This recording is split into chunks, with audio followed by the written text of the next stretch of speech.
Langit sore di kota itu berwarna keemasan, memantulkan sinar pada kaca jendela rumah besar yang berdiri megah di kawasan elit. Rumah itu begitu luas, dengan halaman depan yang ditanami bunga mawar impor dan air mancur di tengahnya. Dari luar, siapapun yang lewat pasti akan mengira penghuninya adalah keluarga paling bahagia, paling terpandang, dan paling sempurna. Tapi bagi Nadira Prameswari, rumah itu lebih mirip sebuah penjara emas. Ia berdiri di balkon lantai 2, menatap jalanan di luar dengan pandangan kosong. Gaun satin lembut membalut tubuhnya, rambut hitam panjangnya terurai rapi. Dari jauh, Nadira terlihat seperti ratu yang hidup dalam dongeng. Tapi di balik tatapan matanya, ada lelah yang tak pernah bisa ia sembunyikan. "Dir, jangan bengong di situ saja. Turunlah, Mama sudah datang." Suara Fahri Pradipta, suaminya, terdengar dari dalam kamar. Nadira menoleh pelan. Pria itu, dengan kemeja putih yang selalu rapi, terlihat sibuk merapikan rambutnya di depan cermin. Senyum kecil tersungging di wajah Fahri, bukan kepada Nadira, tapi pada bayangannya sendiri. Nadira menarik napas dalam, menahan komentar yang sebenarnya ingin meluncur dari bibirnya. Ia tahu, kalimat apapun yang keluar bisa saja menjadi bahan perdebatan baru. Dengan langkah pelan, ia menuruni tangga besar yang berlapis marmer putih. Di bawah sudah menunggu seorang wanita parubaya dengan dandanan mewah dan tatapan tajam. Bu Dewi Anggraini, mertuanya. "Nadira," sapanya dengan suara dingin. "Akhirnya kau juga muncul. Aku kira kau sengaja berlama-lama di atas agar kami menunggu." Nadira tersenyum kecil. "Tidak, Bu. Saya hanya..." "Sudahlah," potong Bu Dewi, melambaikan tangan seolah tak perlu mendengar alasan. "Fahri, besok Mama ada arisan keluarga. Pastikan kau datang. Dan Nadira, kau tidak usah ikut. Nanti hanya jadi bahan pembicaraan." Kata-kata itu menusuk lebih dalam dari yang terlihat. Nadira terdiam, menunduk sopan. Fahri hanya mengangguk pada ibunya, seolah pernyataan itu benar dan tak perlu dibantah. Makan malam berjalan kaku. Suara sendok dan garpu beradu dengan piring porselen yang indah. Tapi percakapan di meja terasa dingin. Bu Dewi sesekali melontarkan sindiran halus atau kadang tak terlalu halus tentang bagaimana Nadira tidak bisa memberi keturunan secepat yang diharapkan. Tentang bagaimana hidup Nadira terlalu bergantung pada Fahri. Tentang bagaimana wanita yang tidak membawa apa-apa seharusnya tahu diri. Nadira hanya bisa diam, menunduk, dan menelan semua kata-kata itu bersama suapan makanannya. Ia terbiasa. Tapi di dalam hatinya, luka itu semakin dalam. Seusai makan, Nadira berjalan ke taman belakang, tempat favoritnya untuk menenangkan diri. Lampu-lampu taman yang temaram menyinari jalan setapak, sementara suara gemericik kolam koi menenangkan telinga. Ia duduk di bangku kayu, merapatkan cardigan ke tubuhnya. Menghindar lagi. Suara Fahri tiba-tiba terdengar. Ia berdiri di belakang Nadira dengan tangan bersilang di dada. "Dir, kau harus belajar. Mama itu bicara demi kebaikanmu juga." Nadira menoleh, menatap suaminya dengan mata yang nyaris basah. "Kebaikan? Fahri, setiap kata yang keluar dari mulut Mama selalu membuatku merasa, aku ini orang asing di rumah sendiri." Fahri mendengus pelan. "Kau terlalu sensitif. Lagi pula, bukankah benar? Tanpa aku, kau bukan siapa-siapa." Kalimat itu jatuh begitu saja, menghancurkan sisa-sisa kepercayaan diri Nadira. Ia ingin membalas, ingin berteriak bahwa semua kekayaan ini sebenarnya berasal dari dirinya. Bahwa nama besar Prameswari adalah warisan keluarga yang justru membuat rumah megah ini berdiri. Tapi ia memilih diam. Masih terlalu dini untuk membuka segalanya. Malam itu, setelah Fahri tertidur pulas, Nadira duduk di meja kerja kecil di kamarnya. Ia membuka laptop, melihat laporan bisnis keluarganya yang kini ia kelola diam-diam. Angka-angka besar menari di layar, angka yang cukup untuk membuat siapapun bertekuk lutut. Nadira menyentuh layar itu dengan jari gemetar. "Sabar," bisiknya pada diri sendiri. "Akan ada waktunya." Hari berganti. Kehidupan Nadira tetap sama. Menghadiri acara sosial, menemani suami ke pertemuan bisnis, dan sesekali menghadapi tatapan merendahkan dari Bu Dewi. Hingga suatu siang, ketika Nadira sedang menunggu Fahri di lobi hotel tempat pertemuan bisnis diadakan, matanya menangkap sosok wanita asing. Wanita itu mengenakan gaun merah elegan, rambut coklat bergelombang, bibir merah darah yang menarik perhatian. Ia berjalan mendekat ke arah Fahri dengan senyum yang terlalu manis. Nadira memperhatikan dari jauh. Fahri menyambutnya dengan hangat, bahkan terlalu hangat untuk sekadar rekan bisnis. Wanita itu tertawa kecil, menyentuh lengan Fahri dengan akrab. Hati Nadira bergetar. Ia tak mengenal wanita itu, tapi entah mengapa nalurinya langsung merasa tidak nyaman. Dari jarak jauh, ia mendengar Fahri menyebut nama itu dengan suara lembut, hampir mesra. Fanya. Nadira merasakan hawa dingin menjalari tubuhnya. Wanita bernama Fanya Karisa itu melirik sekilas ke arahnya, lalu tersenyum samar. Senyum yang tidak ramah, tapi penuh tantangan. Hari itu, Nadira pulang dengan dada sesak. Ia ingin bertanya pada Fahri, tapi suaminya hanya berkata, dia klien penting. Jangan berpikiran macam-macam. Namun sesuatu dalam diri Nadira berkata, ini adalah awal dari badai besar. Di kamar tidurnya malam itu, Nadira menatap cermin lama-lama. Ia melihat dirinya, seorang wanita muda, cantik, pintar, dan punya segalanya. Tapi mengapa ia harus selalu merasa paling kecil, paling hina? Ia menggenggam ujung meja, matanya berkilat dengan amarah yang perlahan tumbuh. Mereka pikir aku tak berharga, bisiknya. Baiklah. Suatu hari, mereka akan tahu siapa sebenarnya Nadira Prameswari. Dan malam itu, untuk pertama kalinya, api kecil mulai menyala di dalam hatinya. Api yang kelak akan membakar semua yang meremehkannya. Pagi itu, cahaya matahari menyusup melalui tirai putih kamar besar yang beraroma wangi lavender. Nadira bangun lebih awal, seperti biasa, memastikan rumah sudah rapi dan sarapan siap di meja makan. Ia mengenakan gaun rumah sederhana berwarna pastel, wajahnya segar meski matanya menyimpan lelah yang tak bisa ditutupi. Ketika ia turun ke ruang makan, Bu Dewi sudah duduk di kursi ujung meja, membaca koran dengan kacamata emasnya.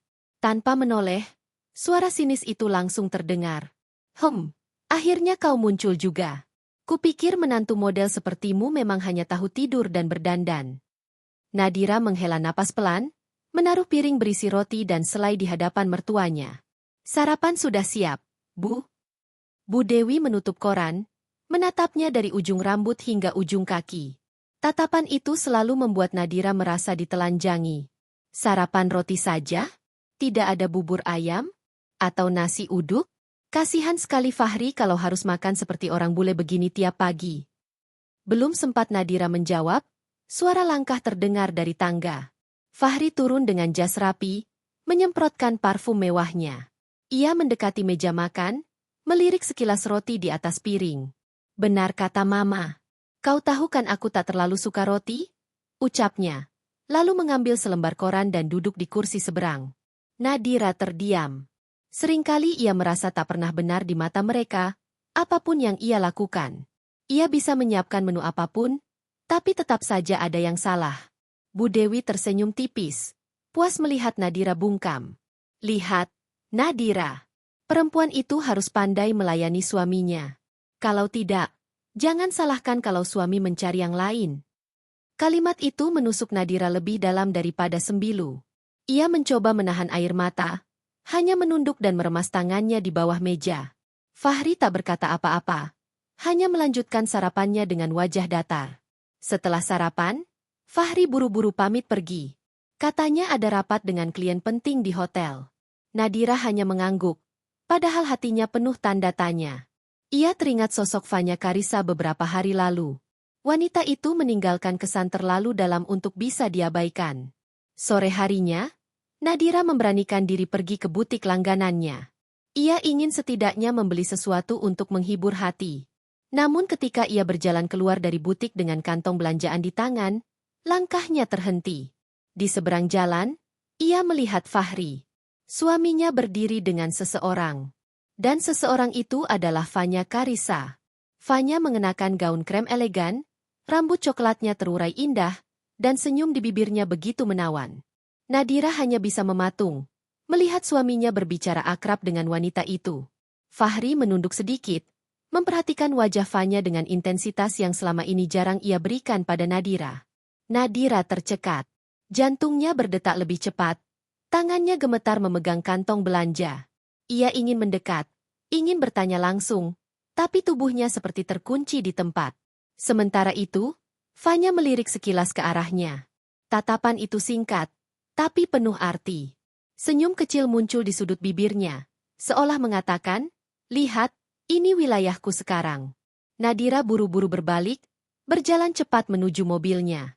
Ia tidak ingin ada yang melihat air matanya jatuh di tengah jalanan ramai itu. Malam harinya, saat Fahri pulang, Nadira mencoba menahan diri. Mereka duduk di ruang keluarga. Televisi menyala tapi tak ada yang benar-benar menonton. Nadira akhirnya memberanikan diri bertanya. "Fahri, wanita tadi siang, yang bersamamu, dia Fanya Karisa, kan?" Fahri menoleh sekilas, lalu kembali menatap layar televisi. "Ya. Kenapa? Kenapa kau bersamanya? Terlalu dekat." Fahri tertawa pendek, dingin. "Astaga, Nadira. Jangan cemburu buta. Dia klien. Sangat penting untuk bisnis. Kalau aku menjaga hubungan baik dengannya, itu demi pekerjaan, bukan untuk main-main." Nadira menatap suaminya lekat-lekat, mencoba mencari kejujuran di matanya. Tapi Fahri tidak menoleh lagi. Ia tahu, di balik kata-kata itu ada sesuatu yang lebih dalam. Tapi untuk saat ini, ia memilih diam. Hari-hari berikutnya, luka itu semakin dalam. Bu Dewi semakin sering menyindirnya. Setiap kali Nadira duduk di ruang keluarga, mertua itu selalu menemukan cara untuk merendahkannya. "Kau tahu, Nadira, perempuan harus bisa membuat suaminya betah di rumah. Kalau tidak, jangan heran kalau dia lebih betah di luar. Apalagi sekarang Fahri sering pulang terlambat. Kau tidak merasa bersalah?" Nadira hanya tersenyum tipis. "Saya berusaha, Bu." "Berusaha?" Bu Dewi mendengus. "Kalau berusaha sungguhan, Fahri tak akan sering keluar malam begitu. Kau pikir Mama buta? Mama tahu, ada banyak perempuan di luar sana yang lebih menarik. Perempuan sepertimu harusnya sadar diri." Kali ini, Nadira benar-benar merasa tubuhnya bergetar. Ia ingin melawan, ingin berteriak bahwa semua ini tidak adil. Tapi ia menggigit bibirnya, menahan amarah itu di dalam. Suatu malam, ketika Fahri kembali larut, Nadira menunggunya di ruang tamu. Ia duduk di sofa dengan tangan terlipat, matanya merah karena lelah. Begitu pintu terbuka dan Fahri masuk, ia langsung berdiri. "Fahri, aku ingin bicara." Fahri menghela napas, meletakkan kunci mobil di meja. "Apa lagi? Aku capek, Dir. Aku tahu kau bersama Fanya. Jangan bohong. Aku melihatmu sendiri." Suaranya bergetar, tapi tegas. Fahri menoleh, matanya dingin. "Kau menguntitku? Astaga, Nadira." Itu sikap istri yang tidak percaya pada suami. Tidak heran Mama selalu bilang kau ini merepotkan. Air mata mengalir di pipi Nadira. "Aku hanya ingin tahu kebenaran. Kenapa kau lebih sering bersamanya daripada denganku?" Fahri mendekat, menatap Nadira dari atas. Karena dia tidak menyulitkan. Dia tidak merengek, tidak mengeluh. "Kau seharusnya belajar darinya." Kata-kata itu menghantam Nadira seperti palu godam. Ia terdiam, suaranya tercekat di tenggorokan. Fahri melewatinya begitu saja, naik ke kamar tanpa menoleh lagi. Nadira berdiri mematung di ruang tamu, air mata terus mengalir tanpa henti. Malam itu, ia merasa sendirian di dunia ini.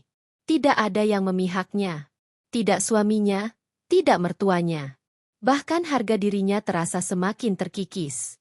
Tapi di balik tangis itu, perlahan api kecil dalam dirinya kembali menyala. Api itu masih lemah, tapi ia tahu, suatu hari akan membesar. Dan saat itu tiba, semua orang yang meremehkannya akan menyesal. Sore itu hujan turun deras, menimbulkan suara berisik di atap rumah besar itu. Nadira duduk di ruang tamu, menatap jendela yang dipenuhi titik-titik air. Di tangannya ada cangkir teh yang sudah dingin. Matanya kosong, pikirannya melayang ke banyak hal. Ia merasa asing di rumahnya sendiri. Pintu depan terbuka dengan keras. Fahri masuk sambil menutup payung lipatnya. Jas hitamnya sedikit basah, rambutnya berantakan karena hujan. Tapi Nadira bukan fokus pada itu. Yang membuatnya terdiam adalah sosok wanita yang masuk tepat di belakang Fahri. Wanita itu tersenyum lebar, mengenakan gaun hitam yang pas di tubuhnya, rambut coklat bergelombang basah oleh rintik hujan. Nadira mengenalnya seketika Fanya Karisa. "Sayang, aku bawa Fanya sekalian. Dia mau bicara soal proyek baru," ucap Fahri santai, seolah kedatangan wanita lain ke rumah mereka adalah hal biasa. Nadira tertegun. Kata, "Sayang," itu menusuknya. Ia menatap Fanya, yang kini berjalan masuk dengan percaya diri. Wangi parfum mewahnya menyebar ke seluruh ruangan. Wanita itu menoleh padanya, mengulas senyum tipis. "Jadi ini istrimu, Fahri? Akhirnya aku bisa bertemu juga," ujar Fanya dengan suara lembut namun penuh tantangan. Nadira berdiri perlahan, menyembunyikan gemetar di tangannya. "Selamat datang. Silakan duduk." Fanya menaruh tas kecilnya di sofa, menatap sekeliling ruangan dengan mata yang tampak menilai. Rumahnya indah sekali, tapi agak sepi ya, mungkin karena terlalu besar untuk dihuni bertiga saja. Sindiran halus itu tak luput dari telinga Nadira. Bertiga ia, Fahri, dan Bu Dewi. Tidak ada anak, tidak ada tawa kecil yang berlarian di rumah. Kekurangan terbesar yang selalu dijadikan senjata oleh mertua dan kini, oleh wanita asing ini. Fahri tampak tak peduli. Ia menyalakan televisi, duduk nyaman, lalu berkata, "Dir, tolong siapkan minuman untuk Fanya." Hati Nadira terasa remuk, tapi ia tetap berbalik, melangkah ke dapur dengan kepala tegak. Ia menuang jus ke dalam gelas kristal, mencoba menahan air mata yang hampir jatuh. Ketika ia kembali ke ruang tamu, ia mendapati Fanya duduk terlalu dekat dengan Fahri. Wanita itu tertawa kecil. Tangannya menepuk lengan suaminya dengan akrab. Nadira menaruh gelas di meja, menatap mereka sejenak. "Silakan." "Oh, terima kasih," sahut Fanya manis, lalu menatap Nadira seakan ingin menunjukkan sesuatu. Matanya berbinar penuh kemenangan, seakan berkata, "Lihat, aku bisa duduk di samping suamimu, bahkan di rumahmu sendiri." Nadira menarik napas panjang, berusaha tetap tenang. Ia tahu, marah di depan mereka hanya akan membuatnya terlihat lemah. Malam itu, setelah Fanya pulang, Nadira menghampiri Fahri di kamar. "Fahri, apa kau tidak merasa aneh membawa wanita lain ke rumah kita? Apa kau tidak menghargai aku sama sekali?" Fahri menatapnya dengan wajah dingin. "Dir, berhentilah membesar-besarkan. Fanya itu rekan kerja. Kau tahu betapa pentingnya dia untuk bisnis. Kalau aku menjaga hubungan baik dengannya, itu demi masa depan kita." "Masa depan kita?" Nadira nyaris tertawa pahit. "Atau masa depanmu bersamanya?" Fahri mendengus, lalu berbaring di tempat tidur.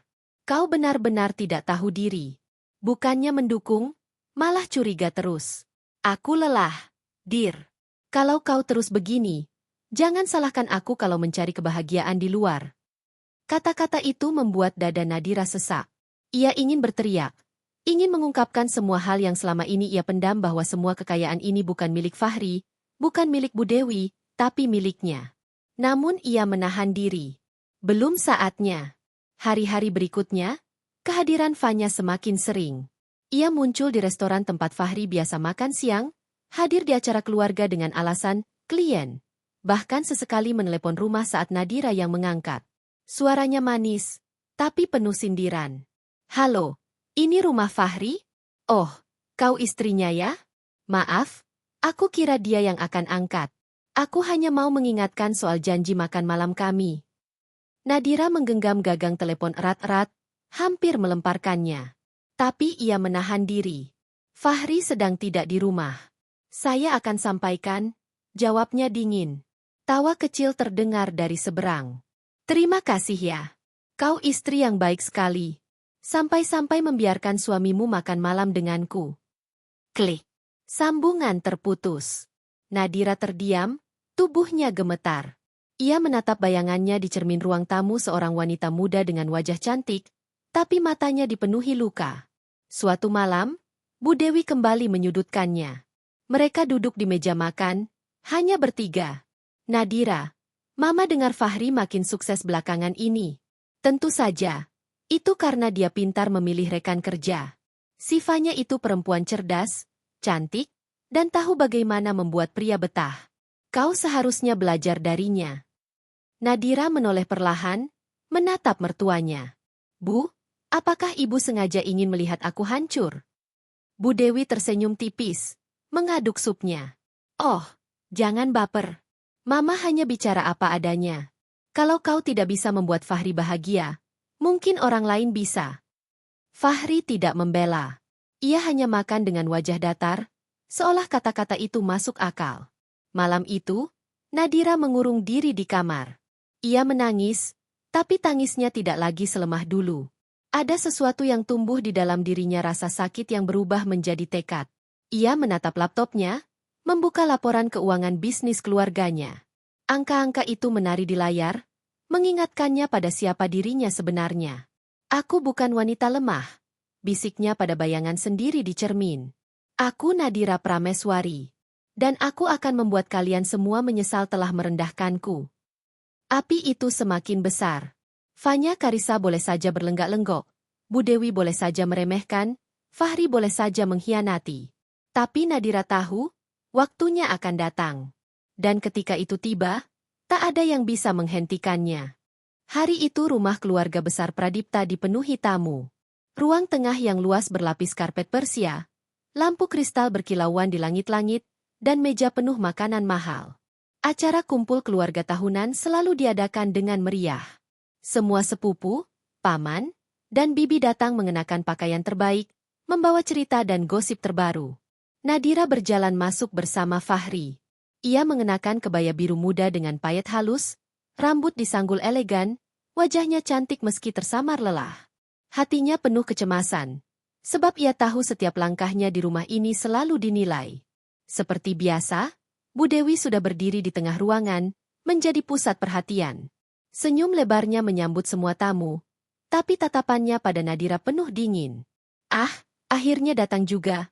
Katanya, suaranya cukup keras agar semua orang mendengar. Kupikir kau sengaja telat supaya jadi pusat perhatian. Beberapa kepala menoleh. Nadira menunduk sopan. Maaf, Bu. Jalanan macet. Alasan klasik. Bu Dewi mendengus, lalu menggami tangan menantunya yang lain. Lihat, Sinta datang tepat waktu. Perempuan yang tahu diri memang begitu. Tawa kecil terdengar dari beberapa sudut. Nadira menahan napas, mencoba tetap tersenyum. Fahri berdiri di sampingnya, tapi tidak berkata apa-apa. Seperti biasa, acara berjalan penuh obrolan. Orang-orang sibuk membicarakan bisnis, investasi, dan pencapaian anak-anak mereka. Nadira duduk di sofa, hanya mendengarkan. Ia jarang diberi ruang untuk berbicara. Sesekali, ada yang bertanya dengan nada basa-basi, Nadira, kapan kalian punya momongan? Atau, kau sibuk apa sekarang? Pertanyaan-pertanyaan itu seperti jarum yang menusuk hati. Lalu pintu rumah terbuka. Semua mata menoleh ketika seorang wanita masuk dengan gaun merah marun yang menempel sempurna di tubuhnya.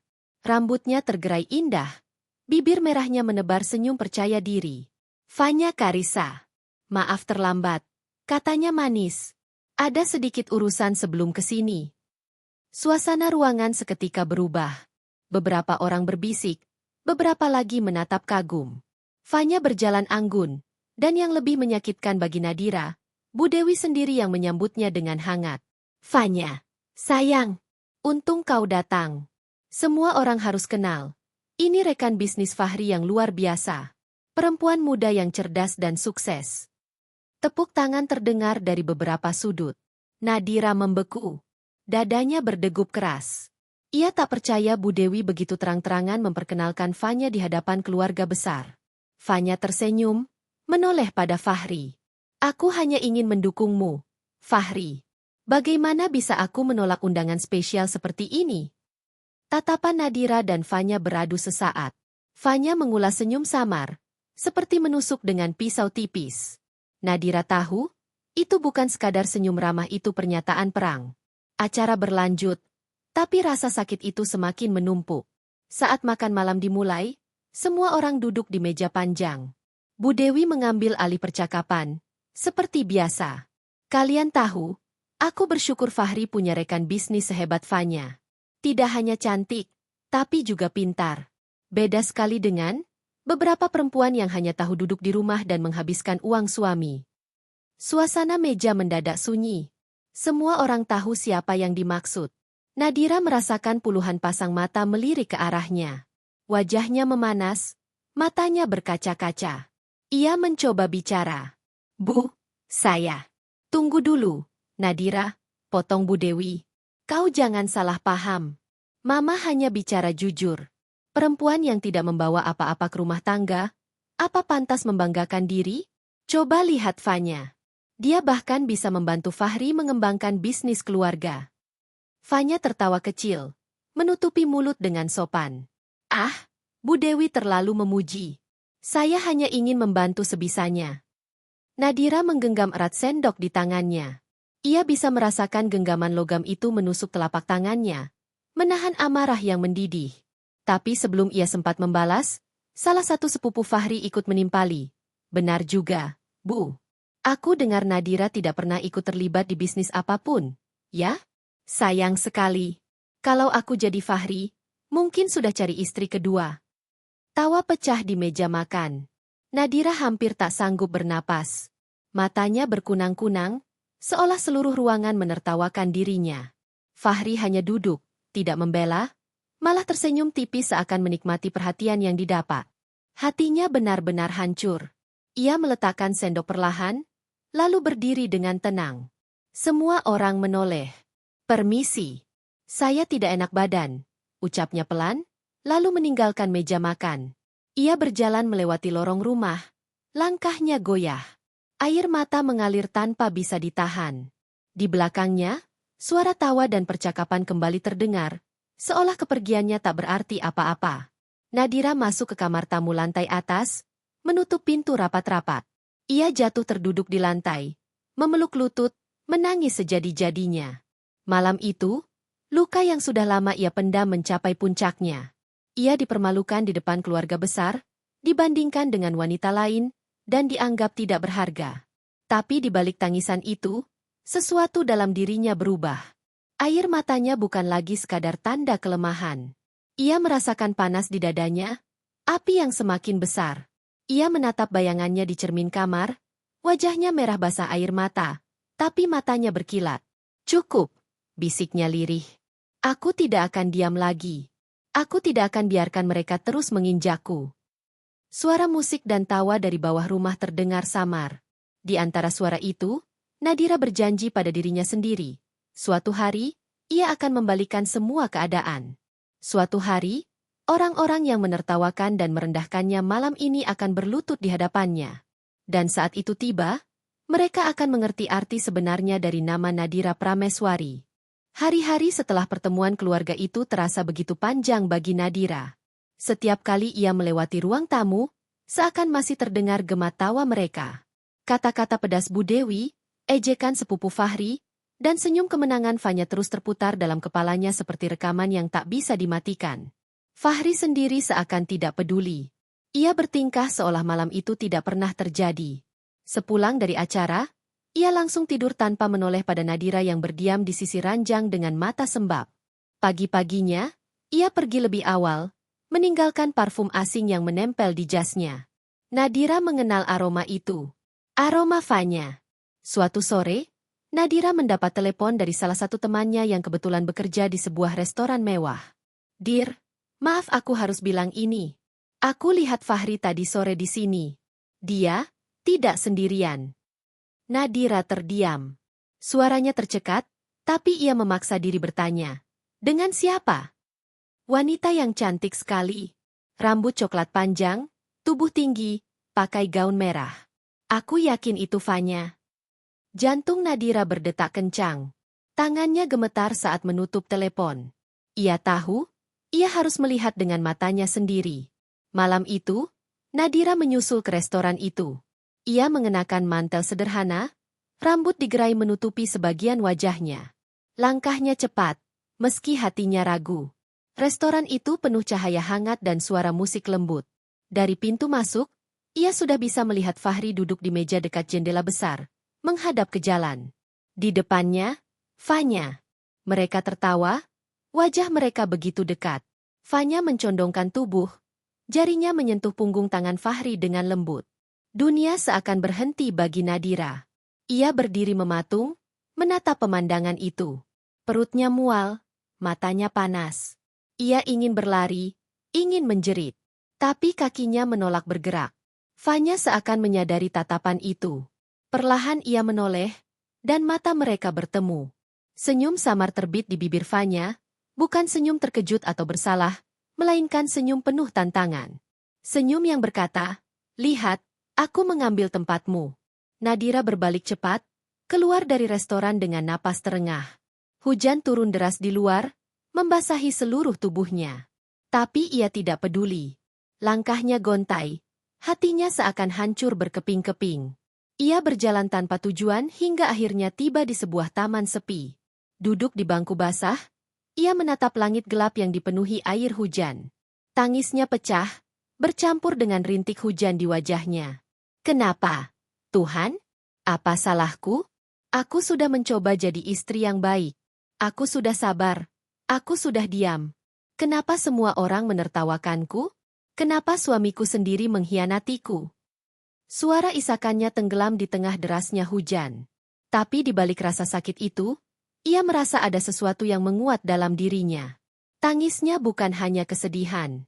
Ada bara yang tumbuh, bara yang tak bisa dipadamkan lagi. Hari-hari berikutnya semakin memperjelas semuanya. Fahri pulang semakin larut, bahkan terkadang tidak pulang sama sekali. Ketika Nadira bertanya, jawabannya selalu sama, "Aku sibuk. Kau jangan cerewet." Suatu malam, Nadira memberanikan diri membuka ponsel Fahri saat ia tertidur. Jantungnya berdegup kencang ketika menemukan pesan-pesan dari Fanya. "Aku kangen, sayang. Besok kita dinner di tempat biasa. Ya, aku ingin hanya berdua denganmu. Kapan kau tinggalkan istrimu? Aku lelah jadi rahasia." Tangannya bergetar. Air mata menetes di layar ponsel. Tapi ia terus menggulir, membaca setiap pesan yang seakan menusuk jantungnya. Lalu ia berhenti pada satu foto. Foto Fahri dan Fanya berpose mesra di sebuah kamar hotel. Nadira hampir melempar ponsel itu, tapi ia menahan diri. Nafasnya berat, tubuhnya gemetar, tapi pikirannya justru mulai dingin. Sesuatu dalam dirinya berkata, "Ini bukti. Ini senjata." Keesokan harinya, ia memutuskan mengikutinya. Ia menyewa supir taksi untuk membuntuti Fahri dari kantor. Mobil suaminya berhenti di sebuah hotel bintang 5. Nadira menunggu di dalam taksi, dadanya berdegup kencang. Tak lama kemudian, Fanya muncul dari pintu masuk hotel, mengenakan gaun hitam sederhana, melangkah masuk bersama Fahri. Itu cukup. Nadira menutup mata, mencoba menahan teriakannya. Malamnya, ketika Fahri pulang, Nadira duduk di ruang tamu dengan wajah tenang. "Kau dari mana?" tanyanya pelan. "Meeting," jawab Fahri singkat, melepas jas tanpa menoleh. Nadira tersenyum tipis. "Meeting di hotel?" Fahri menoleh cepat, wajahnya menegang. "Apa maksudmu?" "Aku melihatmu dengan Fanya." Nadira menatapnya lurus, tanpa gentar. "Kau bahkan tidak berusaha menyembunyikannya lagi." Fahri terdiam sejenak, lalu tertawa sinis. "Lalu kenapa?" "Ya, aku bersama Fanya. Dan jujur saja, aku bahagia bersamanya. Dia mengerti aku, tidak seperti kau yang hanya tahu menuntut." Kata-kata itu menusuk hati Nadira lebih dalam daripada pisau. Tapi wajahnya tetap tenang. "Jadi kau tidak lagi peduli pada rumah tangga kita?" "Rumah tangga?" Fahri mendengus. "Apa yang kita punya, Nadira? Tidak ada anak, tidak ada cinta. Kau hanya beban." Fanya memberiku kehidupan yang sebenarnya." Nadira menutup mata, menahan air mata yang ingin jatuh. Tapi ia berhasil menahan diri. Ia hanya berkata pelan, "Baiklah, aku sudah mengerti. Ingat kata-katamu malam ini, Fahri. Suatu hari kau akan menyesal." Fahri tertawa kecil, tidak menyadari ancaman halus itu. "Kau tidak akan berani. Kau bukan siapa-siapa." Namun ketika ia meninggalkan ruangan, Nadira menatap punggungnya dengan mata berkilat. Suara hatinya bergema, "Aku akan menunjukkan siapa sebenarnya aku. Aku akan menarik semua kenyamanan yang kau nikmati, satu persatu, sampai kau merasakan pahitnya hidup tanpa aku. Malam itu, Nadira tidak menangis lagi. Ia duduk di depan laptop, menatap semua dokumen kepemilikan dan akses finansial yang masih ada di tangannya. Tangannya bergerak pelan, tapi mantap. Ini bukan lagi tentang kesedihan. Ini tentang harga diri yang retak, dan keinginan membalas dengan cara paling kejam, bukan dengan teriakan, bukan dengan air mata, tapi dengan kekuatan yang selama ini ia sembunyikan. Di luar kamar, hujan kembali turun. Seolah langit sendiri merestui lahirnya tekad baru dalam diri Nadira Prameswari. Malam itu, setelah perdebatan dingin dengan Fahri, Nadira duduk sendirian di ruang kerjanya. Lampu meja menyinari wajahnya yang pucat, tapi sorot matanya tajam. Di layar laptop terbuka dokumen-dokumen yang sudah lama ia biarkan tersimpan rapi. Akses rekening, laporan saham, surat kepemilikan properti, hingga kontrak kerja sama bisnis. Ia menelusuri satu persatu, jemarinya mengetuk pelan di atas keyboard. Semua aset yang selama ini dinikmati keluarga besar Pradipta, ternyata masih mengatasnamakan dirinya atau perusahaan keluarganya. Selama ini, Nadira memilih diam. Ia membiarkan Fahri dan Bu Dewi merasa seolah mereka yang mengatur segalanya. Tapi kini, diam hanya membuatnya diinjak. Hatinya berdegup keras, bukan karena takut, melainkan karena keberanian baru yang mulai ia rasakan. Sekarang giliranku, bisiknya pada diri sendiri. Pagi berikutnya, Nadira mengunjungi bank. Ia mengenakan blazer hitam sederhana, rambutnya diikat rapi. Penampilannya tidak mencolok, tapi aura wibawanya membuat semua karyawan menunduk hormat. Manajer bank bahkan segera menyambutnya dengan senyum penuh hormat. "Selamat pagi, Bu Nadira. Apa ada yang bisa kami bantu?" "Ada beberapa pengaturan yang ingin saya lakukan," jawabnya tenang. Dalam waktu 1 jam, Nadira memindahkan sebagian besar dana dari rekening gabungan yang selama ini bisa diakses Fahri ke rekening pribadinya. Ia juga mulai membatasi akses kartu kredit yang dipakai bebas oleh Bu Dewi. Semua dilakukan dengan rapi, tanpa meninggalkan celah untuk diperdebatkan. Saat ia keluar dari bank, senyum samar terbit di bibirnya. Ini baru langkah awal. Hari-hari berikutnya, ia mulai menghubungi rekan-rekan bisnis keluarga. Nadira bukan orang asing di dunia usaha. Ia tumbuh di dalamnya. Ayahnya seorang pengusaha besar, dan sejak kecil ia diajarkan cara membaca angka dan strategi pasar. Semua ilmu itu kini kembali ia gunakan. Ia duduk di ruang rapat sebuah kantor besar, bertemu dengan salah satu direktur perusahaan properti. "Mulai bulan depan, segala urusan yang berkaitan dengan keluarga Pradipta harus melalui saya. Bukan Fahri, bukan Bu Dewi. Hanya saya," ucapnya dengan nada tegas namun tenang. Direktur itu terdiam sejenak, lalu mengangguk. "Baik, Bu. Kami mengerti. Lagi pula, semua dokumen resmi masih atas nama Anda. Kami hanya menunggu instruksi." Selesai rapat, Nadira menutup map dokumen dengan senyum puas. Perlahan tapi pasti, ia sedang menarik kembali jaring yang selama ini ia biarkan terulur bebas. Sementara itu, di rumah, Fahri mulai kebingungan.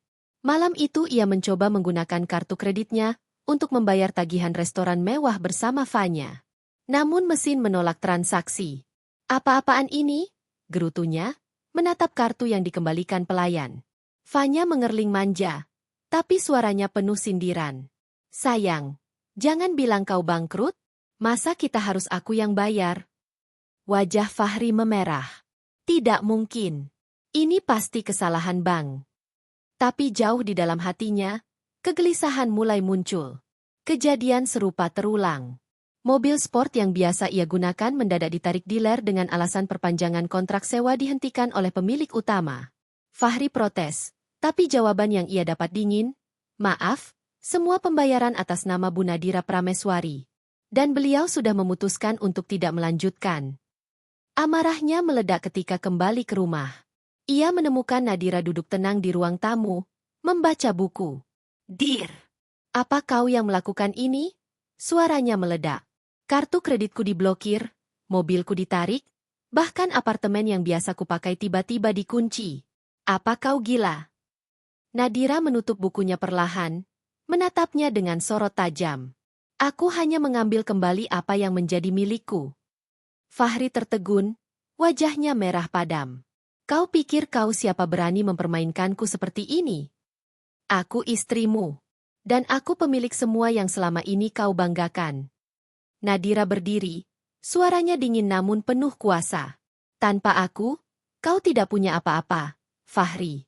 Ingat itu. Untuk pertama kalinya, Fahri tidak bisa berkata-kata. Ia terbiasa melihat Nadira diam dan menunduk, bukan berdiri menatapnya dengan mata penuh kekuatan. Di sisi lain, Bu Dewi pun mulai merasakan imbas. Tagihan listrik rumah mewah mereka mendadak tidak terbayar. Sopir pribadi yang biasa mengantar jemputnya tiba-tiba berhenti bekerja karena gajinya tidak cair. Ini pasti ulah Nadira, teriak Bu Dewi di ruang keluarga.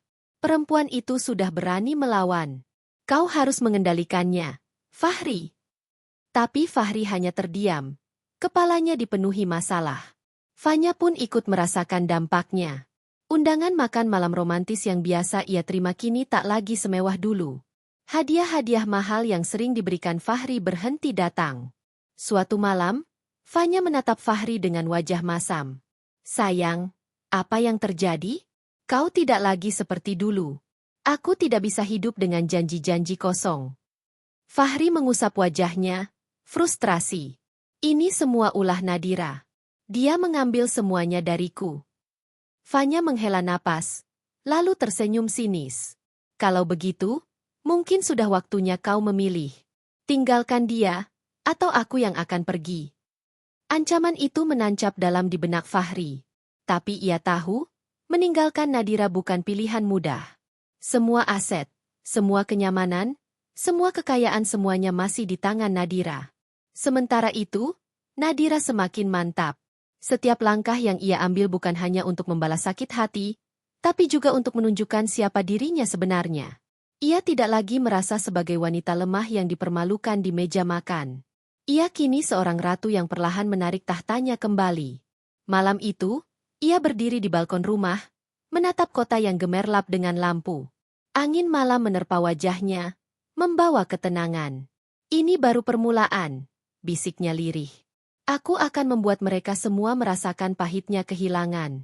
Dan ketika waktunya tiba, mereka akan memohon padaku untuk mengembalikan apa yang pernah mereka injak-injak. Di kejauhan, suara petir menggema. Langit malam seolah menguatkan sumpah Nadira. Perjalanan balas dendamnya baru saja dimulai, dan tak ada yang bisa menghentikannya lagi. Hari-hari yang dulu penuh gemerlap mulai memudar dari kehidupan keluarga Pradipta. Rumah besar yang biasanya ramai dengan tamu, kini terasa sepi. Para pekerja rumah satu persatu pamit, karena gaji mereka tidak pernah cair. Sopir pribadi yang setia selama bertahun-tahun akhirnya berkata lirih. Mohon maaf, Bu Dewi, saya sudah tidak bisa bertahan lagi. Anak istri saya butuh makan. Bu Dewi terperanjat. Kau pikir mudah mencari majikan seperti kami? Kau tidak tahu diri. Bentaknya, tapi suara itu tidak lagi berwibawa. Sopir itu hanya menunduk, lalu pergi tanpa menoleh. Sejak pagi, Bu Dewi sibuk mengomel di ruang tamu. Rambutnya berantakan, wajahnya kusut. Ia menelepon beberapa kenalannya, mencoba meminjam uang, tapi suara di seberang terdengar canggung. Maaf, Bu Dewi, kami sendiri sedang kesulitan. Mungkin nanti, kalau ada rezeki. Telepon ditutup. Bu Dewi menatap layar ponselnya dengan tangan gemetar. Kenapa semua orang menghindariku? Dulu mereka semua mengemis perhatian. Sekarang, ia menatap Fahri dengan mata merah. Ini semua gara-gara istrimu itu. Perempuan sialan. Kau harus mengendalikannya, Fahri. Fahri hanya duduk di sofa, wajahnya kusam. Jas yang dulu selalu licin kini tampak kusut. Ia baru saja menerima kabar bahwa proyek bisnis yang ia banggakan batal didanai. Semua rekan yang dulu mengangkatnya tinggi kini enggan bertemu. Alasannya selalu sama. Semua dokumen resmi harus ditandatangani oleh Nadira. Semua pintu tertutup. Gumam Fahri, menekuk wajahnya ke kedua telapak tangan. Seakan itu belum cukup. Fanya pun mulai menunjukkan gelagat bosan. Malam itu, mereka bertemu di kafe kecil. Tidak lagi restoran mewah dengan botol anggur mahal, melainkan kafe sederhana di sudut kota. Fanya mengenakan gaun hitam, tapi sorot matanya dingin. Kau berubah, Fahri. Dulu kau bisa membuatku merasa seperti ratu. Sekarang, kita bahkan harus sembunyi di tempat murahan seperti ini. Fahri menggenggam tangannya, memohon. Beri aku waktu. Nadira sedang bermain-main denganku. Aku akan balikan keadaan. Fanya menarik tangannya dengan kasar. Aku tidak sabar, Fahri. Aku tidak mau jadi wanita simpanan yang hidup pas-pasan. Aku butuh kepastian. Kata-kata itu seperti pisau bagi Fahri. Ia menatap Fanya, berharap ada sedikit rasa cinta di mata wanita itu. Tapi yang ia lihat hanya kejenuhan. Malam itu, Fanya meninggalkannya begitu saja di kafe. Fahri duduk sendirian, memandangi cangkir kopi yang dingin. Hatinya hancur. Ia kehilangan kendali atas rumah tangganya, atas ibunya, bahkan atas wanita yang ia kira akan menjadi pelariannya. Di rumah, Bu Dewi semakin sering mengomel pada Nadira. Suatu malam, ia menunggu Nadira di ruang makan. Begitu menantunya pulang, ia langsung menuding dengan telunjuk gemetar. Kau pikir kau siapa berani mempermainkan kami? Aku ibu mertua. Kau harus tunduk padaku. Nadira melepas selendangnya dengan tenang, menatap Bu Dewi lurus-lurus. Saya sudah cukup lama tunduk, Bu. Sekarang giliran saya berdiri. Bu Dewi mendengus, hampir tak bisa bernapas karena marah. Kau durhaka. Kau menghancurkan anakku sendiri. Nadira tersenyum tipis. Anak ibu menghancurkan dirinya sendiri. Saya hanya mengambil kembali apa yang menjadi hak saya. Bu Dewi terdiam, lidahnya keluh. Ia tidak pernah melihat menantunya berbicara dengan nada seperti itu. Selama ini, Nadira hanyalah perempuan yang menurut, diam, dan sabar. Tapi kini, di hadapannya berdiri sosok yang berbeda. Hari-hari berikutnya semakin menyesakan bagi Fahri. Ia mulai menjual jam tangan koleksi dan beberapa barang pribadi untuk menutupi kebutuhan sehari-hari. Namun jumlahnya tidak cukup untuk mempertahankan gaya hidup yang dulu. Mobil mewah mereka terparkir di garasi, tak bisa digunakan karena pajaknya menunggak. Suatu hari, tetangga-tetangga yang dulu memuji mereka kini berbisik-bisik. Kasihannya, keluarga Pradipta. Katanya sedang krisis. Padahal dulu sombong sekali. Semua pesta selalu di rumah mereka. Sekarang, bisikan itu sampai ke telinga Bu Dewi. Ia merasa wajahnya ditampar di depan umum. Ia mengurung diri di kamar, menangis histeris. Sementara Fahri semakin kehilangan akal. Ia mencoba menemui Nadira di ruang kerjanya, berharap masih ada celah untuk bernegosiasi. Dir, tolonglah, katanya dengan suara parau. Kau bisa benci aku, tapi jangan siksa ibuku. Dia sudah tua. Dia tidak sanggup hidup tanpa fasilitas yang selama ini ada. Nadira menatapnya lama, matanya dingin. Dia sudah tua, tapi masih kuat merendahkanku di depan keluarga besar. Masih kuat memuji wanita yang merebut suamiku. Jadi jangan bilang dia tidak sanggup. Fahri terdiam, wajahnya memucat. Kau sudah berubah, Nadira. Ini bukan dirimu yang dulu. Nadira berdiri, suaranya mantap. Aku memang berubah. Karena kalian memaksaku. Kau, ibumu, dan wanita itu sudah membuatku jatuh sehancur-hancurnya. Sekarang giliranku berdiri. Dan aku tidak akan berhenti sampai kalian merasakan semuanya. Fahri hanya bisa menatapnya, merasa asing pada sosok yang dulu ia kira lemah. Sementara itu, Fanya semakin menjauh. Ia mulai terlihat bersama pria lain, seorang pengusaha mapan yang bisa memberinya apa yang ia inginkan. Gosip itu cepat menyebar, membuat Fahri semakin kehilangan harga diri. Dalam kesendirian, ia mulai menyadari betapa besar perannya Nadira dalam hidupnya. Tanpa wanita itu, ia bukan siapa-siapa. Semua prestasi yang ia banggakan ternyata berdiri di atas kekuatan dan harta Nadira. Namun, penyesalan itu datang terlambat. Nadira sudah menutup hatinya. Malam itu, Nadira berdiri di balkon, menatap cahaya kota yang jauh lebih redup dari biasanya. Angin malam berhembus, membawa aroma perubahan. Ia tersenyum tipis. Ini baru awal, bisiknya lirih. Aku baru saja mulai. Hari-hari yang semakin gelap membuat langkah Fahri gontai. Ia bangun pagi bukan lagi untuk mengenakan jas dan berangkat ke kantor dengan sopir pribadi, melainkan berjalan kaki menyusuri jalanan berdebu, setelan lusuh menempel di tubuhnya. Tatapan orang-orang yang dulu menyanjungnya kini berubah jadi lirikan penuh iba, bahkan ejekan yang tak terselubung. Lihat, itu Pak Fahri, menantu Bu Dewi yang katanya pengusaha sukses. Kok sekarang jalan kaki? Bisik seorang ibu-ibu di pinggir jalan. Fahri menundukkan kepala, giginya terkatup rapat menahan malu. Sementara itu, Bu Dewi semakin hari semakin rapuh. Ia yang dulu sering menggelar arisan besar dengan perhiasan berkilau, kini lebih sering mengurung diri di kamar. Panggilan telepon dari kawan-kawan sosialitanya semakin jarang, dan kalaupun ada, hanya sebatas basa-basi canggung. Tak seorang pun mau datang berkunjung lagi. Namun yang paling menghancurkan Fahri adalah sikap Fanya. Wanita itu yang semula begitu manja, selalu menempel di sisinya, kini mulai memperlihatkan wajah dingin tanpa rasa. Suatu sore, Fahri memberanikan diri menemui Fanya di apartemen mewah yang dulu sering mereka gunakan untuk bertemu diam-diam. Namun kali ini, pintu dibuka dengan lambat.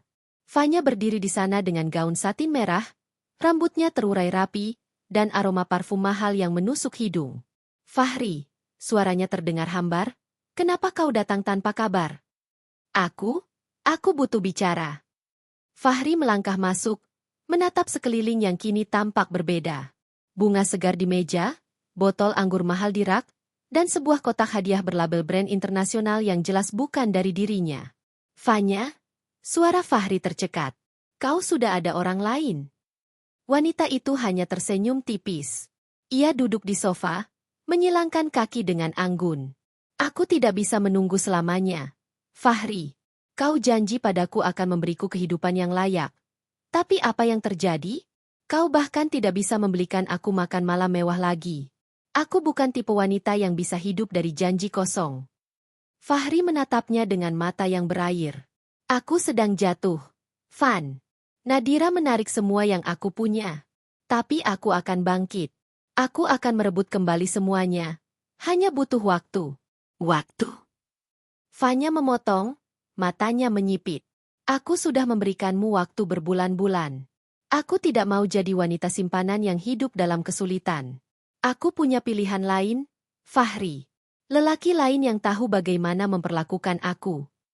Kata-kata itu seperti pisau yang menancap tepat di jantung Fahri. Ia berdiri kaku, lidahnya keluh. Fanya yang dulu memuja setiap sentuhannya kini tak lagi melihatnya sebagai apapun selain beban. Aku mencintaimu, Fanya, bisiknya lemah. Fanya tertawa kecil, getir. Cinta? Cinta tidak membayar tagihan, Fahri. Cinta tidak bisa membawaku ke pesta-pesta sosial. Kau terlalu naif kalau berpikir aku bertahan hanya karena cinta. Fahri terhuyung, hampir kehilangan keseimbangan. Wanita yang ia kira akan jadi pelarian dari pernikahannya ternyata hanya mempermainkan kelemahannya. Ia ingin marah, tapi tubuhnya tak sanggup. Pergilah, Fahri. Fanya mengibaskan tangannya seperti mengusir hewan peliharaan. Aku tidak mau lagi diganggu. Hidupku sudah berubah. Kau sebaiknya bereskan hidupmu sendiri. Fahri keluar dari apartemen itu dengan dada sesak. Langkah kakinya berat. Dunia benar-benar runtuh di hadapannya. Sementara itu, Nadira justru semakin bersinar. Di sebuah ballroom hotel bintang 5, ia menghadiri gala dinner bersama rekan-rekan bisnis keluarganya. Gaun elegan berwarna biru safir membalut tubuhnya. Rambutnya disanggul rapi, dan tatapan semua orang tertuju padanya. Bu Nadira, perusahaan Anda benar-benar mengesankan. Langkah Anda sangat berani menarik semua modal dari bisnis Fahri. Itu membuktikan ketegasan Anda, kata seorang pengusaha senior dengan nada kagum. Nadira tersenyum anggun, mengangkat gelas sampanyenya. Dalam dunia bisnis, ketegasan adalah kunci. Tidak ada ruang untuk orang-orang yang tidak tahu diri. Sorak-sorai kecil terdengar. Semua orang tahu siapa yang ia maksud. Namun tidak ada yang berani menyebut nama. Di tengah keramaian itu, Nadira sempat menyingkir sebentar ke balkon, menikmati udara malam. Dari kejauhan ia bisa melihat gemerlap kota yang dulu dianggap milik Fahri. Kini, kota itu seakan tunduk padanya. Seketika, ponselnya bergetar. Sebuah pesan masuk dari nomor tak dikenal. Hati-hati, Nadira. Fanya tidak akan diam. Dia berencana menggunakan namamu untuk menjatuhkanmu. Nadira mengernyit, Jemarinya mengetat di ponsel. Ia tahu betul Fanya bukan sekadar pelakor biasa. Wanita itu licik, dan dengan keberaniannya menusuk Fahri, bukan tidak mungkin ia akan mencoba mengusik hidupnya juga. Keesokan harinya, kabar mengejutkan beredar di media sosial. Sebuah artikel gosip muncul, menampilkan foto Fahri yang tampak lusuh di pinggir jalan dengan judul sensasional, "Menantu keluarga besar Anggraini jatuh miskin, istri kaya sengaja membiarkan." Nama Nadira disebut berulang kali. Artikel itu menudingnya sebagai istri kejam yang tega membiarkan suami dan ibu mertuanya jatuh melarat. Tak butuh waktu lama, ratusan komentar bermunculan. "Perempuan kok gitu banget sama suami sendiri? Dasar perempuan mata duitan, tega banget." Ternyata benar, Nadira cuma menikahi Fahri buat status. Nadira membaca semua komentar itu dengan hati berdegup. Ia tahu siapa yang ada di balik artikel itu. Fanya Karisa. Namun, alih-alih panik, Nadira justru tersenyum tipis. Ia tahu caranya menghadapi serangan semacam ini. Ia tidak akan mundur. Ia tidak akan membiarkan Fanya mengambil kendali narasi. Malam itu, ia menghubungi tim medianya. "Sebarkan artikel baru. Ungkap fakta bahwa semua bisnis Fahri selama ini dibiayai oleh perusahaanku. Sertakan bukti-bukti yang jelas.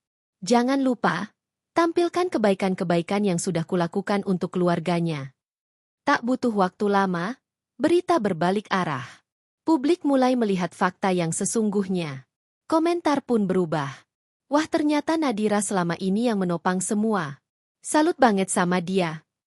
Suami dan mertuanya keterlaluan sih. Sudah dibantu malah menghina. Pelakor itu Fanya kan? Pantes aja ikut campur." Nama Nadira kembali bersih, bahkan lebih harum dari sebelumnya. Sedangkan Fahri dan Fanya justru makin terpuruk. Di rumah kecil yang kini ditinggali Fahri dan Bu Dewi setelah villa mereka ditarik, suasana muram semakin pekat. Bu Dewi duduk di kursi reyot, menatap anaknya dengan sorot putus asa. "Fahri, apa kita benar-benar sudah jatuh sejauh ini? Dulu kita punya segalanya." Fahri menunduk. Suaranya serak. "Kita kehilangan semua karena kesalahan kita sendiri, Bu." Air mata Bu Dewi jatuh tanpa bisa ditahan. Ia baru menyadari betapa kejamnya sikapnya terhadap Nadira dulu. Namun penyesalan itu datang terlambat. Di sisi lain, Fanya yang merasa serangannya gagal semakin frustrasi. Ia duduk di bar, menenggak minuman keras sambil memandang layar ponsel yang dipenuhi komentar-komentar netizen yang menghujatnya. "Dasar pelakor murahan. Cuma bisa numpang sama suami orang, sekarang kena batunya." Wajah cantiknya menegang. Ia tidak bisa menerima kekalahannya. "Nadira Prameswari, kau pikir kau menang? Kita lihat siapa yang akan jatuh terakhir." Mata Fanya berkilat penuh dendam. Ia merencanakan langkah baru, sesuatu yang lebih berbahaya. Sementara itu, Nadira kembali berdiri tegak di depan cermin di kamarnya. Tatapannya tajam, wajahnya penuh keyakinan. "Aku sudah melalui titik terendahku," bisiknya lirih. "Sekarang, tidak ada yang bisa menjatuhkanku lagi." Hujan deras malam itu turun tanpa henti, membasahi kaca jendela apartemen Fanya. Wanita itu duduk sendirian di kursi bar, segelas martini di tangannya. Bibirnya merah menyala, tapi wajahnya muram. Komentar netizen yang menghujatnya masih terngiang di kepala. Setiap kata menusuk harga dirinya. Ia benci dicap pelakor murahan. Ia benci dilihat sebagai pecundang. "Nadira Prameswari," gumamnya sambil menatap kosong ke arah luar jendela. "Kau pikir kau sudah menang? Kau belum tahu apa yang bisa kulakukan." Tangannya meraih ponsel, menekan beberapa nomor. Suara seorang pria terdengar di ujung sana. "Halo, sayang. Aku butuh bantuanmu. Ada seorang wanita yang harus dipermalukan. Besok malam, kita buat pesta yang tak akan pernah ia lupakan." Sementara itu, Nadira tengah duduk di ruang kerjanya, membaca laporan terbaru dari timnya. Perusahaannya semakin kokoh, bahkan banyak investor baru yang justru datang menawarkan kerjasama.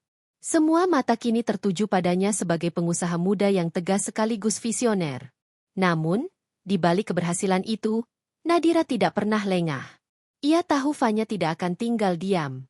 Wanita itu bukan tipe yang mudah menyerah. Ada firasat kuat dalam dirinya bahwa badai lain sedang menunggu. Pagi harinya, Nadira menerima undangan misterius untuk menghadiri sebuah acara amal yang diadakan di ballroom hotel mewah.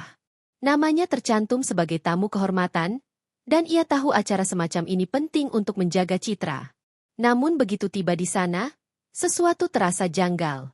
Lampu sorot terlalu banyak tertuju padanya, seolah-olah semua tamu hanya menunggu kehadirannya. Ketika ia berjalan masuk dengan gaun putih sederhana namun elegan, bisik-bisik mulai terdengar. Lihat, itu Nadira, istri yang tega meninggalkan suami dan ibu mertuanya melarat. Katanya dia juga merebut semua harta keluarga Pradipta untuk dirinya sendiri. Nadira tetap melangkah dengan kepala tegak. Ia tidak akan membiarkan suara-suara itu menjatuhkannya. Namun hatinya menegang ketika melihat siapa yang berdiri di ujung ruangan, tersenyum penuh kemenangan. Fanya Karisa. Dengan gaun merah menyala yang kontras dengan gaun putih Nadira, Fanya berdiri di atas panggung kecil, mikrofon di tangannya. Selamat malam semua. Suaranya lantang. Malam ini kita bukan hanya merayakan acara amal, tapi juga membuka mata kita tentang sosok yang selama ini pura-pura menjadi pahlawan. Tatapan para tamu beralih ke Nadira. Kamera-kamera ponsel mulai terangkat, merekam setiap detik. Fanya melanjutkan, inilah wanita yang kalian puja-puja, Nadira Prameswari. Perempuan yang pura-pura baik, tapi sebenarnya kejam. Ia meninggalkan suaminya miskin, membiarkan ibu mertuanya menderita. Dan malam ini, aku akan tunjukkan buktinya. Layar besar di belakang panggung tiba-tiba menayangkan foto-foto Fahri yang lusuh, berjalan di jalanan, makan di warung pinggir jalan. Bu Dewi terlihat duduk muram di rumah sempit. Semua gambar disusun sedemikian rupa hingga menggambarkan Nadira sebagai dalang penderitaan mereka. Sorakan dan bisikan menggema. Beberapa orang menatap Nadira dengan tatapan curiga, sebagian lagi memandang iba pada Fahri. Namun Nadira tetap berdiri tegak. Ia melangkah maju, sorot matanya tajam menantang Fanya. Cukup pertunjukannya. Fanya. Kau kira aku tidak tahu permainanmu? Fanya terperangah sejenak, tapi segera tersenyum sinis. Oh, jadi kau akhirnya mengaku? Semua orang di sini sudah melihat kebenarannya. Nadira. Nadira menggeleng pelan. Ia menoleh ke arah salah satu tim medianya yang sejak tadi bersiaga. Dalam hitungan detik, layar besar itu berubah. Foto-foto baru muncul dokumen bisnis yang membuktikan bahwa semua aset Fahri dan keluarganya dibiayai oleh Nadira sejak awal. Ada juga rekaman suara Fahri yang merendahkan istrinya, serta video Fanya sendiri yang mesra dengan Fahri ketika masih menjadi wanita bayangan. Ruangan mendadak hening. Semua mata kini beralih ke Fanya. Wajahnya pucat pasi. Nadira berdiri tegak. Suaranya lantang namun penuh wibawa. Selama ini aku diam. Aku sabar. Aku biarkan mereka menuduhku, menghinaku, bahkan menginjak harga diriku. Tapi tidak lagi. Malam ini, aku ingin kalian semua tahu siapa sebenarnya yang bermain kotor. Seketika, tepuk tangan terdengar dari beberapa tamu. Sorot mata kagum tertuju pada Nadira. Sebaliknya, Fanya semakin terpojok.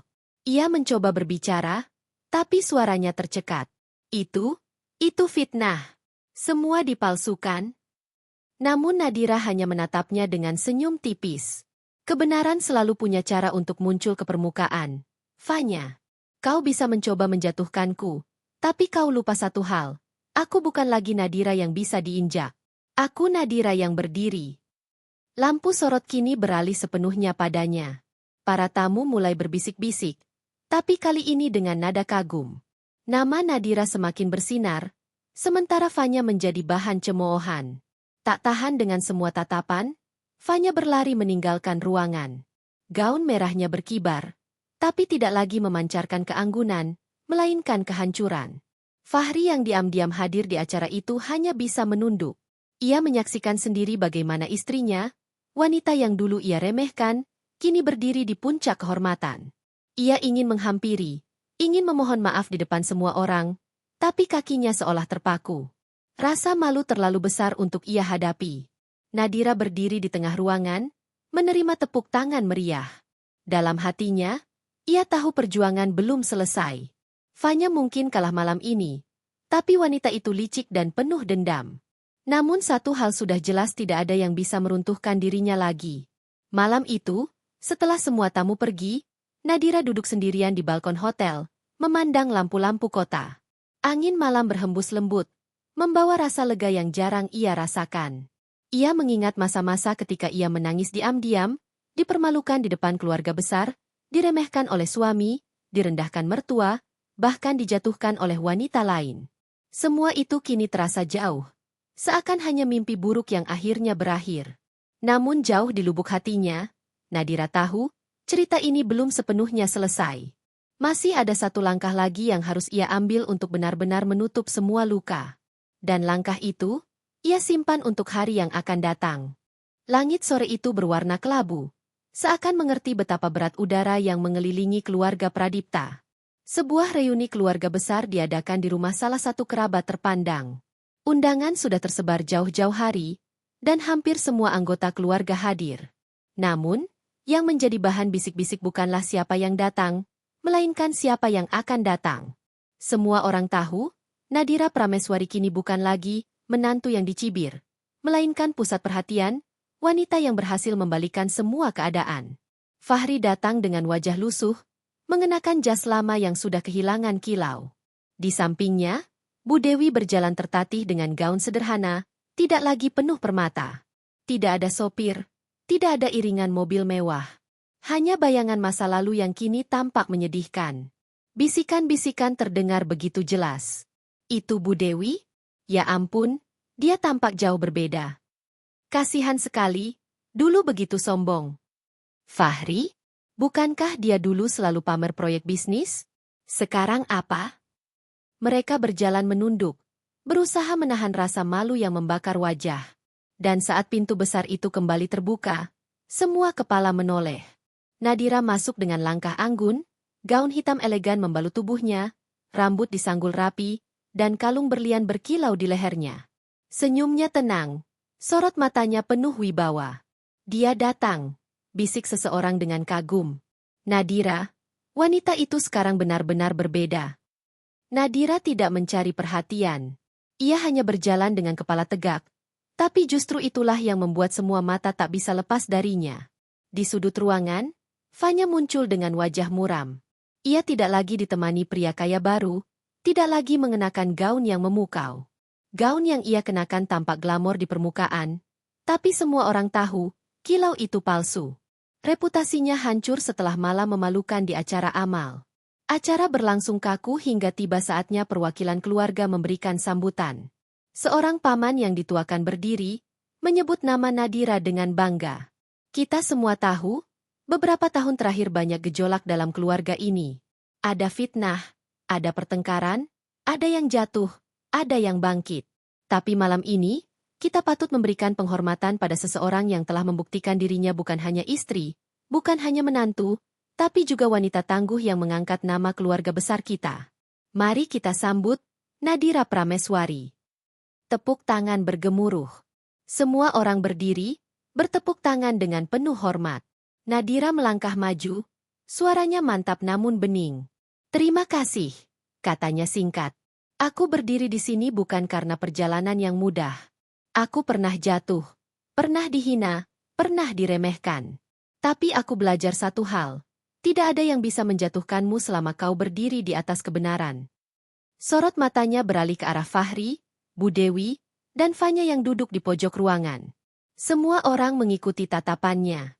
Suasana menjadi tegang. Nadira melanjutkan, aku pernah dianggap hanya numpang hidup. Aku pernah dipermalukan di depan kalian semua. Tapi hari ini, aku berdiri bukan untuk membalas dendam, melainkan untuk menunjukkan bahwa harga diri seorang wanita tidak bisa dibeli, tidak bisa diinjak. Aku mengambil kembali yang seharusnya menjadi milikku. Dan aku tidak menyesalinya. Ruangan hening. Semua orang terdiam, menyerap setiap kata. Bu Dewi menunduk, bahunya bergetar. Untuk pertama kalinya, wanita itu merasa benar-benar kecil. Semua keangkuhannya runtuh, diganti rasa bersalah yang menyesakan. Ia ingin berdiri, ingin memohon maaf, tapi suaranya hilang. Fahri, dengan wajah pucat, bangkit perlahan. Dir, aku tahu aku salah. Aku hancur tanpa kau. Aku butuh kau kembali. Suaranya serak, nyaris tak terdengar. Semua mata menoleh ke arah mereka berdua. Nadira menatap Fahri, sorot matanya tajam namun penuh ketegasan. Kau butuh aku? Kau bahkan tidak menghargai aku ketika aku ada. Kau biarkan aku terluka. Kau biarkan ibumu menghina aku. Kau biarkan wanita lain menertawakan aku. Dan sekarang, setelah kau jatuh, kau ingat aku. Fahri gemetar, tidak bisa menjawab. Air matanya menetes, menandai kehancuran seorang pria yang dulu merasa berkuasa. Lalu, Fanya berdiri dengan wajah tegang. Semua ini salahmu, Nadira. Kalau saja kau tidak begitu egois, Fahri tidak akan hancur. Kau mencuri kebahagiaannya, kau menghancurkan hidupku. Suara tawa kecil terdengar dari beberapa sudut. Para tamu jelas sudah muak dengan drama Fanya. Nadira hanya menatapnya dengan senyum tipis. Kau salah, Fanya. Kau menghancurkan dirimu sendiri. Kau pikir kau bisa mengambil kebahagiaan dari orang lain. Tapi yang kau dapat hanya sisa-sisa. Kau haus akan kilau. Tapi lupa bahwa kilau tanpa dasar hanya akan pudar. Lihat dirimu sekarang. Wajah Fanya memerah. Tangannya gemetar, dan tanpa kata lagi ia berlari keluar dari ruangan. Semua orang menatapnya dengan jijik. Kini hanya tersisa Fahri dan Bu Dewi. Nadira melangkah perlahan ke arah mereka. Suasana semakin tegang. Bu Dewi, suaranya lembut tapi mantap, aku pernah berharap bisa menjadi bagian dari keluarga ini. Aku pernah berusaha keras untuk diterima, tapi yang ku dapat hanya hinaan. Aku tidak menaruh dendam, tapi aku ingin ibu tahu. Semua yang kalian banggakan dulu berdiri di atas punggungku. Dan kini, aku mengambilnya kembali. Bu Dewi menangis terisak. Tangannya meraih tangan Nadira. Tapi wanita itu menarik pelan, tidak kasar, hanya tegas. Kemudian Nadira berbalik, berdiri di hadapan seluruh keluarga besar. Hari ini bukan tentang aku. Hari ini tentang kebenaran. Jangan pernah meremehkan seseorang hanya karena kau pikir dia lemah. Karena saat ia bangkit, kau tidak akan bisa menahannya. Tepuk tangan kembali menggema, lebih keras dari sebelumnya. Semua orang berdiri, memberikan penghormatan. Nadira tersenyum, bukan senyum kemenangan atas orang lain, melainkan senyum karena akhirnya ia berdiri di tempat yang seharusnya. Ia tahu, perjalanan panjangnya penuh luka, tapi luka itulah yang membuatnya menjadi sosok baru. Di belakangnya, Fahri jatuh berlutut, menangis tanpa suara. Bu Dewi terisak, wajahnya tertutup kedua tangan. Fanya entah kemana, lenyap dalam kegelapan. Sedangkan Nadira berjalan keluar dari ruangan dengan kepala tegak, gaun hitamnya berkibar anggun, seolah-olah malam itu adalah panggung yang ia taklukkan sepenuhnya.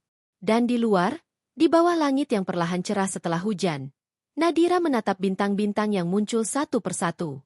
Angin malam berhembus lembut, membawa bisikan kemenangan. Ini akhir untuk mereka, katanya lirih. Dan awal untukku.